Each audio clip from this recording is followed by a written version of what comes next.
মানুষকে আমরা ক্ষুদ্র মানুষ কি বলতে পারি, শুধু ওনার জন্য দোয়া করতে পারি, ওনার সুস্থতার জন্য, ওনার দীর্ঘায়ুর জন্য, এবং আরো সুন্দর সুন্দর গান ওনার কাছে আমরা চাই। সেই অভিব্যক্তিতে আমার কাছে উপস্থিত ছিল, আমার কান্না আসছিল এবং আমি অনেক কষ্টে যাই। মনের মধ্যে যা কিছু তোলপাড় হয় তা হয়তো বলা যায় না।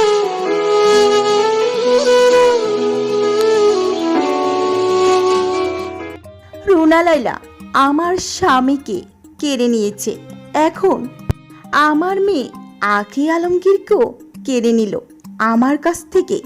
এবার লাইভে এসে এভাবে অজোরে কাঁদলেন আলমগীর প্রথম স্ত্রী কবি খুশনুর। তিনি কান্না বিজিত কণ্ঠে বলেন, আমার অনেক অনেক কান্না পাচ্ছিল, অনেক কষ্ট লাগে, মনের মধ্যে যা কিছু তোলপাড় হয়, হয়তো অনেক কিছু বলা যায় না।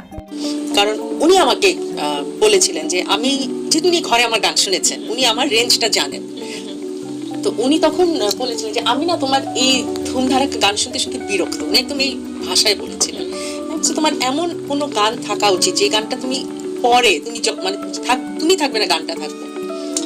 আন্টি আমাকে কেউ যদি না দেয়, আমাকে এখন একটা ছবিতেও যদি 6টা গান হয়, আমাকে যদি আইটেম সং এর জন্যই ডাকা হয়, আমি তো জোর করে গিয়ে বলতে পারবো না সরি আমি গানটা গাবো না। You can not do that.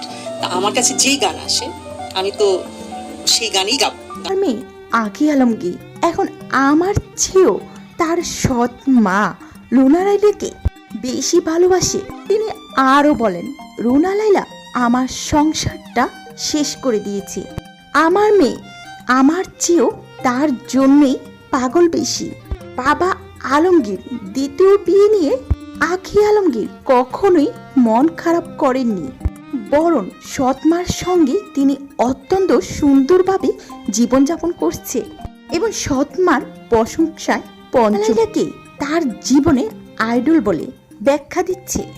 এছাড়াও আঁখি আলমগীর এক সাক্ষাৎকারে বলেছে, রুনা লায়লা আমার মায়ের মতো, বরং অনেক ক্ষেত্রে আরো বেশি স্নেহশীল। তার মতো মমতাময়ী মানুষ খুব কম হয়।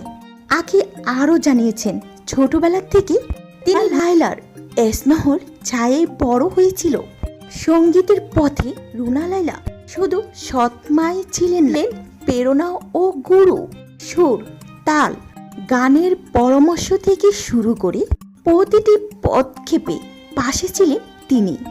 আঁখির ভাষায়, তিনি আমাকে কখনোই সৎমার চোখে দেখেনি। সমাজে সৎমা ও সৎমেয়ের সম্পর্ক নিয়ে যে নেগেটিভ ধারণা প্রচলিত রয়েছে, আঁখি ও রুনা লায়লার সম্পর্ক তার উজ্জ্বল ব্যতিক্রমী।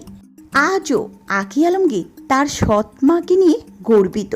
এই ঘটনা আমাদেরকে শেখায় যে রক্তের সম্পর্কের চেয়েও মমতা ও ভালোবাসা অনেক বড়।